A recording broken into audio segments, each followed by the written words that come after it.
မင်္ဂလာပါရှင်ဒီတစ်ခါမှာချစ်မမတို့အတွက်ကိုရင်းဆိုပြီးတော့ထူတဲ့အသားမျိုးမဟုတ်ဘဲနဲ့ဂျင်းအသားအေးကလေးထိုင်ဝမ်ချင်းကောင်ဝင်လေးနဲ့မိတ်ဆက်ပေးကြပါတယ်ရှင်ထိုင်ဝမ်ချင်းကောင်ဝင်မှာတူတူလွတ်နိုင်မဟုတ်ဘူးနော်မထိုင်ဝမ်ချင်းကောင်ဝင်မှာချီမီစီတီပုံးတဲ့အချိန်နဲ့အိတ်ကလေးလည်းတစ်ဖက်ပါပါတယ်လက်ရှင်အသားဆိုလည်းမဟုတ်လေလုံးဝပူတာမျိုးမခံစားဘူးအသားအေးလေးနဲ့ပါမကျဲသီးရအစားမသူ့ရဲ့ဂျင်းကျဲသီးရနဲ့ပါမတွေဂျင်းသားလုံးဝ quality ကောင်းတွေချစ်မတွေပတ်ပေးတာပါနော် quality ကောင်းတွေပဲချစ်မရောင်းပေးတာပါရှင်သူကမိတ်ရင်ထားမှာမိတ်ပါနော်မဈေးနှုန်းလေးလည်းချစ်မတို့တန်လေးရောင်းပေးရပါတယ်ရှင်သူကမတို့ပပင်လေးကနေစားဖို့လို့ရပါညီမဆိုရင်ဆိုင်40တေးဆိုင်46ဦးထားဆိုလုံးဝလှမလှအောင်မှသူရင်ဆိုင်32 34လောက်လေးစားဖို့လို့ရပပင်လေးကနေစားဖို့လို့ရပါတယ်ဒီကလိုအရင်ချောင်းငင်တော့မတို့ခပ်ပလေးနဲ့ adjust လုပ်လို့ရပါတယ်ရှင်ရင်ဆိုင်32 34ကနေစားဖို့ပါရင်ဆိုင်44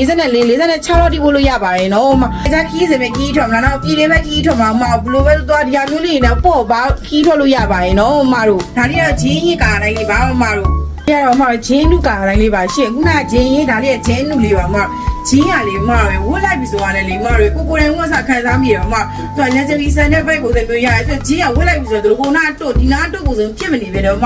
စင်းရောလေမရသူကိုလိုတိုင်လုံးဝ fitting ဖြစ်နေတဲ့ခံစားချက်မျိုးအဲ့ဒါမျိုးရပြီဆိုတကယ်မရဝေးရတဲ့ကမတော့တာရှိတယ်လို့ခံစားရဆိုတော့ကိုချစ်မကြီးတကယ်မတန်တယ်နော်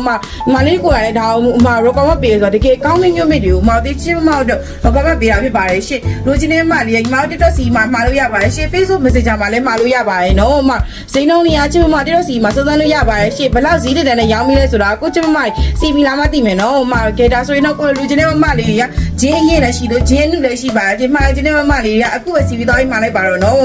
နောက်ပြီးမှပြန်လဲစုံလေးကြပါမယ်ရှင့်အခုဒီကြည့်ပေးတော့မှကျေးဇူးအများကြီးတင်ပါတယ်နော်တတာ